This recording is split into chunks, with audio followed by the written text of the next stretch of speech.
Shalom. Haleluya. Selamat pagi.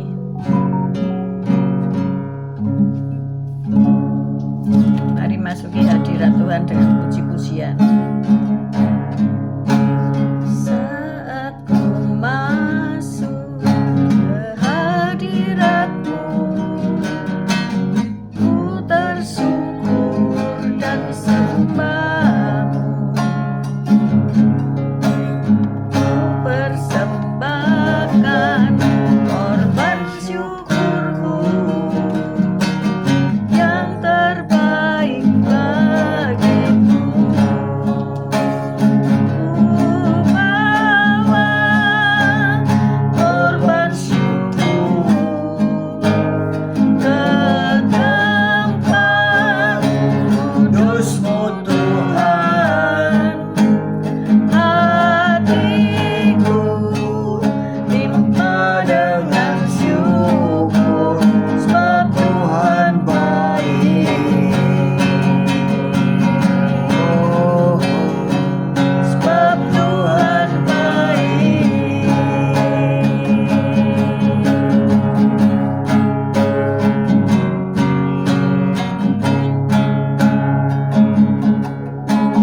Saat ku masuk ke hadirat-Mu, ku tersungkur dan sembah-Mu.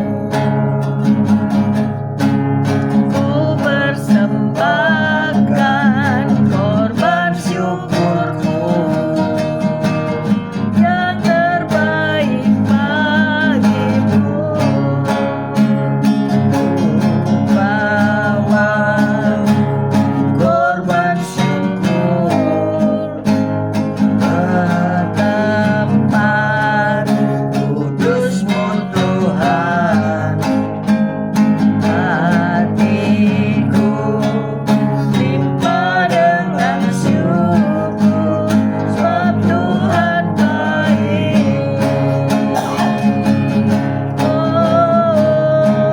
Sebab Tuhan baik.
Korban syukur ke tempat kudus-Mu Tuhan, hatiku limpah dengan syukur sebab Tuhan baik.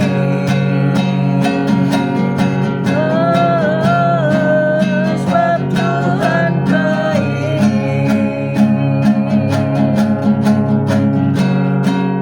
Sebab Tuhan baik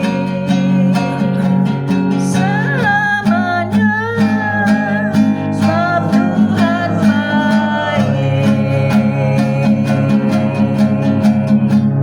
haleluya. Puji Tuhan. Selamat pagi Tuhan Yesus. Kau baik, Kau sungguh sangat baik. Pagi hari ini Kau tetap menyertai kami di dalam siaran gembala, siaran renungan pagi hari ini ya Tuhan Yesus. Sebentar lagi kami baca firman-Mu, merenungkan firman-Mu, Kau buka hati pikiran kami agar kami dapat menerima firman-Mu. Berikan roh pengertian bagi kami agar kami mengerti akan firman-Mu, dan berikan iman yang kuat bagi kami agar kami dapat melakukan firman-Mu dalam kehidupan kami, ya Tuhan Yesus. Dan serahkan kehidupan kami sepanjang hari ini bersama semua rekan-rekan peserta daripada renungan pagi hari ini ke dalam tangan-Mu, di dalam kuat kuasa-Mu, di dalam perlindungan-Mu, di dalam penyertaan-Mu, di dalam kasih-Mu, juga di dalam berkat-Mu, ya Tuhan Yesus. Dan Kau tetap berikan kesehatan, kekuatan bagi tubuh kami agar kami dapat melayani Kau lebih lagi. Dalam nama Yesus kami sudah berdoa dan bersyukur. Amin, amin, amin. Amin. Haleluya, puji Tuhan. Shalom, selamat pagi semuanya yang sudah bergabung. Mari kita baca Kisah Para Rasul 2 ayat 36 sampai 47. Kisah Para Rasul 2 ayat 36. Kisah Para Rasul 2 ayat 36. Demikian bunyi firman Tuhan. Jadi seluruh kaum Israel harus tahu dengan pasti bahwa Allah telah membuat Yesus yang kamu salibkan itu menjadi Tuhan dan Kristus. Ketika mereka mendengar hal itu, hati mereka sangat terharu. Lalu mereka bertanya kepada Petrus dan rasul-rasul yang lain, "Apakah yang harus kami perbuat, saudara-saudara?" Jawab Petrus kepada mereka, "Bertobatlah dan hendaklah kamu masing-masing memberi dirimu dibaptis dalam nama Yesus Kristus untuk pengampunan dosamu, maka kamu akan menerima karunia Roh Kudus. Sebab bagi kamulah janji itu, dan bagi anak-anakmu, dan bagi orang yang masih jauh, yaitu sebanyak yang akan dipanggil oleh Tuhan Allah kita." Dan dengan banyak perkataan lain lagi, ia memberi suatu kesaksian yang sungguh-sungguh, dan ia mengecam dan menasihati mereka, katanya, "Berilah dirimu diselamatkan dari angkatan yang jahat ini." Cara itu jemaat yang pertama. Orang-orang yang menerima perkataannya itu memberi diri dibaptis, dan pada hari itu jumlah mereka bertambah kira-kira 3.000 jiwa. Mereka bertekun dalam pengajaran rasul-rasul dan dalam persekutuan, dan mereka selalu berkumpul untuk memecahkan roti dan berdoa. Maka ketakutanlah mereka semua, sedang rasul-rasul itu mengadakan banyak mujizat dan tanda.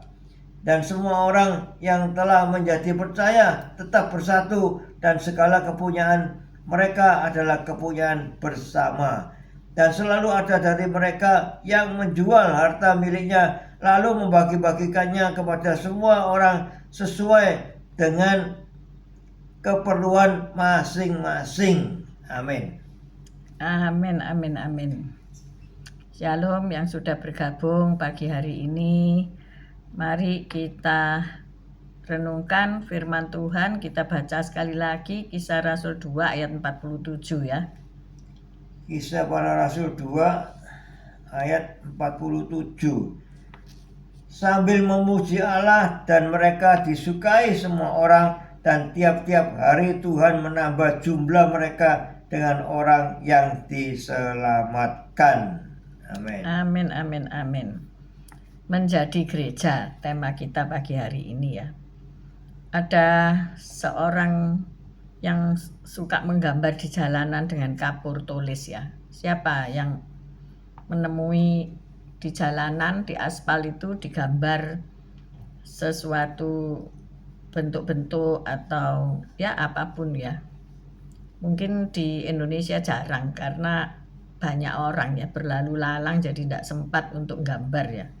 Tapi kalau Anda pergi ke Eropa, ke Australia, bisa menemukan jalanan yang digambar dengan kapur tulis ya. Entah itu wajah seseorang, entah itu apapun, mereka tuangkan kreativitas mereka di jalanan dengan menggambar. Nah, ketika mereka bersama keluarganya sedang menggambar, maka ada tetangga yang berasal dari Sudan ya. Itu menyanyikan lagu pujian. Jadi ada ibadah di rumah tetangga. Karena mereka penasaran mendengar lagu-lagu itu, maka mereka mendatangi rumah tersebut. Dan di sana seorang pemuda berdiri dalam sebuah tangki air dalam pembaptisan.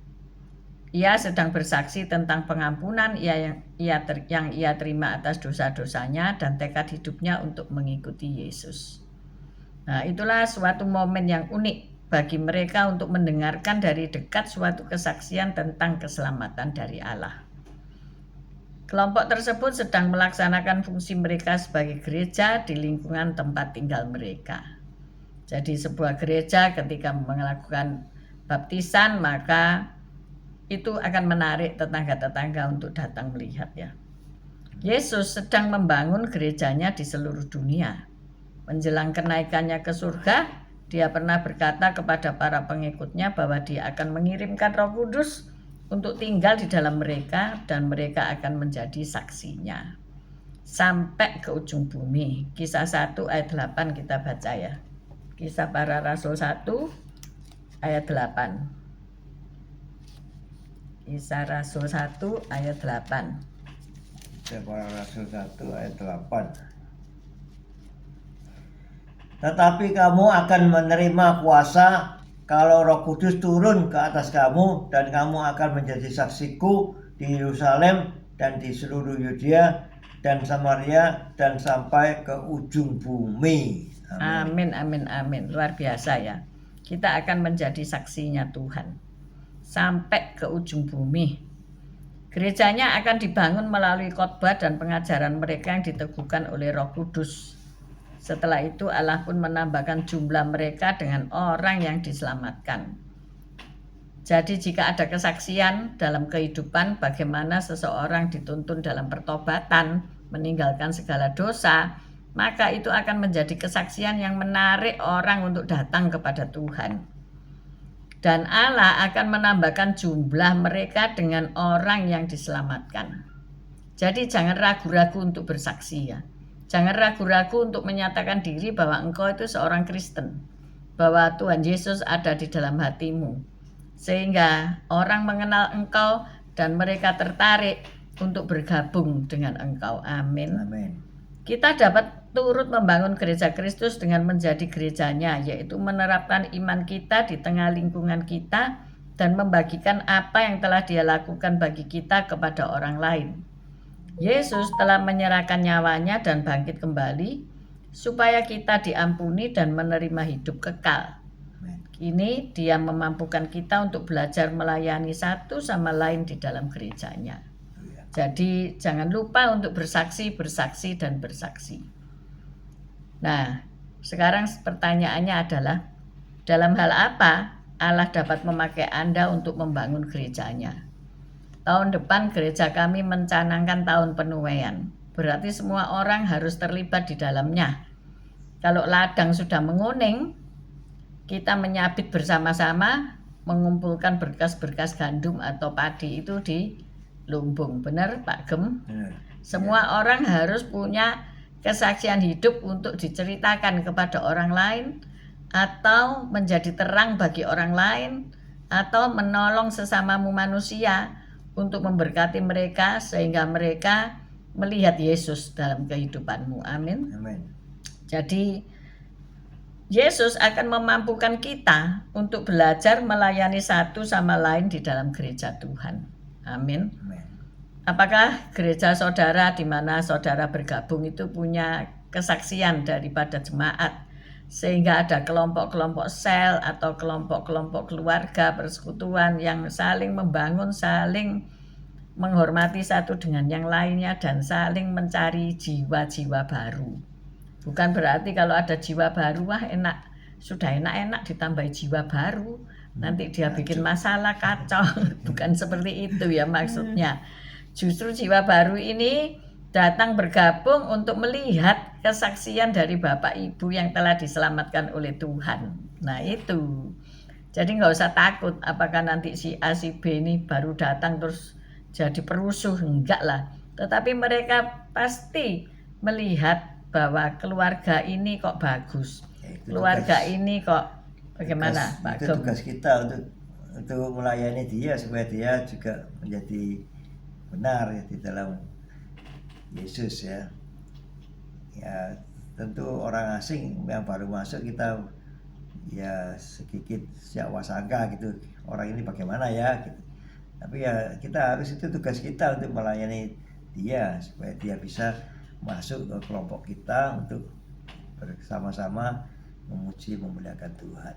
Nah, inilah tugas kita. Katanya Pak Gem, tugas kita.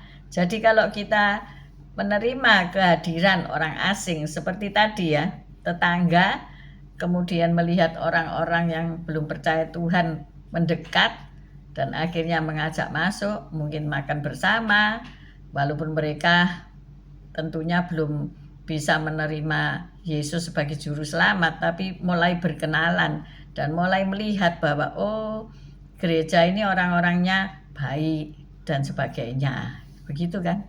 Ya. Suatu hari saya diundang berkhotbah di satu gereja besar di Surabaya ya. Karena saya datangnya mepet, maka saya sungkan untuk berjalan terus menuju ke depan ya. Jadi saya duduk saja di belakang tenang-tenang gitu ya. Kemudian di depan saya 2 baris itu ada orang yang umek kayak. Ini kebetulan doa kaum wanita ya. Ternyata mereka itu berbincang satu sama lain, tidak dengerin nyanyian pujian, tidak ikut nyanyian pujian, tapi tidak tahu jawab HP atau apa. Saya lihat HP-nya ini cukup canggih-canggih loh ya. Jadi bukan orang sederhana ini, orang-orang yang berada ini. Tetapi dalam pembicaraan itu saya tangkap mereka itu mau ke gereja mana lagi gitu ya, mau ke gereja si A, si B, si C untuk apa? Untuk nanti ada parsel Natal. Jadi memang itu momen-momen Natal seperti hari ini ya. Jadi mereka ikut serta itu bergabung bukan untuk mendengarkan kesaksian, untuk mendengarkan kisah tentang Tuhan Yesus, tetapi mereka cari makan, saudara-saudara. Makan sih tidak salah ya. Tetapi kalau fokus kita itu beribadah untuk cari makan, lah itu fokus yang keliru ya. Hendaknya diarahkan ke fokus yang benar. Jadi mendapat berkat kalau fokus kita itu benar ya. Mendengarkan kesaksian, kita ikut memuji Tuhan.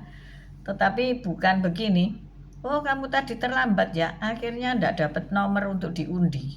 Nah mereka saling ricuh ya karena tidak dapat nomor itu tadi. Saya ketawa aja, jadi dia datang itu untuk dapetin nomor undian ya. Nah inilah Ya, yang itu perlu kita kalau ada orang luruskan asing ya. ada orang asing yang masuk ini jadi masalah kan bagi kelompok persekutuan doa itu kan. Dia kan bukan anggota tetap dari persekutuan itu kan, atau gereja itu. Jadi ya, nah itu Masalah itu sedikit ya. tugas kita untuk bagaimana cara. Jadi bagaimana menghadapi Melayani orang-orang mereka ini. asing yang kesasar, katakanlah itu kesasar ya. Kesasar kalau diem aja dan ngikuti ibadah ya just fine lah. Dan pada akhirnya harus ada orang-orang yang melayani mereka ya, tidak dibiarkan mereka terus-terusan kesasar. Harus ada orang-orang yang meluruskan pandangan mereka ya. Bukan berarti oh ini mumpung Natalan, ayo kita ke gereja mulai dari ujung barat sampai timur, utara dan selatan cari parsel ya. Cari hampers ya. Tapi setelah itu bulan Januari hilang semuanya ya, kembali ke dunianya masing-masing. Tentu ini tidak membuat sukacita ya bagi Karena orang itu lain ya. Natalan yang kita adakan, gereja kita yang adakan tanggal 25 Desember itu nanti itu khusus untuk jemaat dan undangan saja, tidak untuk umum ya.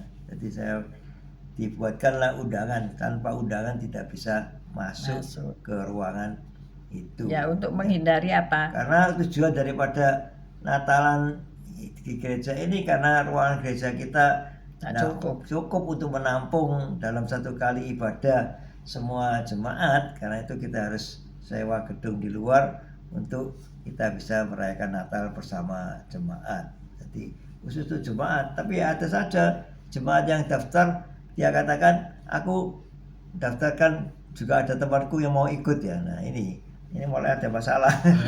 Gitu. Ada saja caranya Ada mereka saja. ya. Cara mereka itu, aku ya minta undangan satu buat temanku. Jadi ini undangan khusus untuk jemaat, bukan untuk orang luar. Yang kita undang ya, kecuali undangan yang kita undang ya, ada beberapa hamba Tuhan, pendeta yang dari luar yang kita undang. Jadi masalahnya itu kadang-kadang kita salah paham ya, karena pikirnya orang itu bisa nanti bertobat gitu ya. Bertobat itu perlu pengajaran ya, perlu jamahan Tuhan. Jadi di tiap-tiap komsel itu harus membawakan orang untuk bertobat ya, mencari jiwa-jiwa untuk bertobat. Tapi kalau perayaan-perayaan itu saya melihat catatan-catatan statistik ya, seperti KKR apa itu yang bertobat itu hampir-hampir nggak terlalu signifikan ya. Lain dengan kisah para rasul ya, ketika sudah nggak ada apa-apa, nggak ada perayaan, nggak ada makanan, nggak ada apa, tetapi dengan kuasa Roh Kudus lah itu loh, kuasa Roh Kudus itu yang mempertobatkan orang ya, bukan makanan atau hampers yang mempertobatkan orang ya, catat baik-baik. Tapi kuasa firman Tuhan, kuasa pemberitaan Injil. Injil itu punya kuasa ya. Jadi jangan salah ya. Di sini kan dikatakan pada hari Pentakosta itu semua orang berkumpul di satu tempat, bukan untuk makan-makan ya, tetapi untuk menanti-nantikan curahan Roh Kudus. Dan ketika itu maka ada pertambahan jiwa. Berapa tadi? 3.000 orang bertobat. Jadi ya ngajak teman sih enggak salah untuk pesta Natal ya. Ya enggak salah saja. Tetapi kita juga harus menyadari bahwa semua itu kan terbatas ya. Sudah dihitung dan terbatas.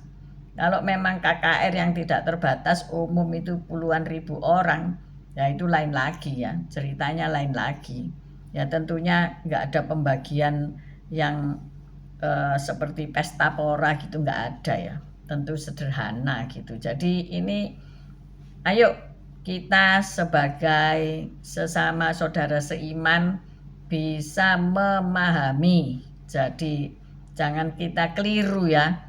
Banyak orang yang seneng pesta, tapi wis ndak pesta nggak datang ibadah. Nah ini masalahnya ya. Jadi pesta salah, ndak pesta juga salah. Memangnya manusia itu tempatnya kesalahan, katanya begitu, kata sebagian orang, katanya begitu ya. Ya udahlah. Tapi kita harus ingat bahwasanya harus ada kasih dan kuasa Roh Kudus yang dicurahkan pada waktu perayaan-perayaan tersebut, sehingga banyak orang bisa bertobat dan menerima Tuhan Yesus sebagai juru selamat. Amin. Amin. Bukan karena makanan dan minuman. Ingat waktu 5.000 laki-laki mendapatkan mujizat dari 5 roti dan 2 ikan, sisa 12 bakul. Setelah itu mereka ndak ikut Yesus, ikut kalau ada rotine, ndak ada rotine, ndak males gitu ya. Ayo kita mengajari ya, kita mengajari teman-teman kita, sanak saudara kita untuk mendahulukan Tuhan, untuk mencari kuasa ilahinya, bukan soal makanan dan minuman. Amin. Natal ini memang penuh dengan makanan, penuh dengan pesta pora ya, tetapi esensi Natal itu kita harus ingat bahwa Yesus turun ke dunia untuk menyelamatkan jiwa-jiwa, bukan untuk pesta-pesta. Amin ya. Oke, mari kita berdoa. Haleluya. Tuhan, terima kasih Tuhan Yesus atas firman-Mu. Ya Tuhan, Kau telah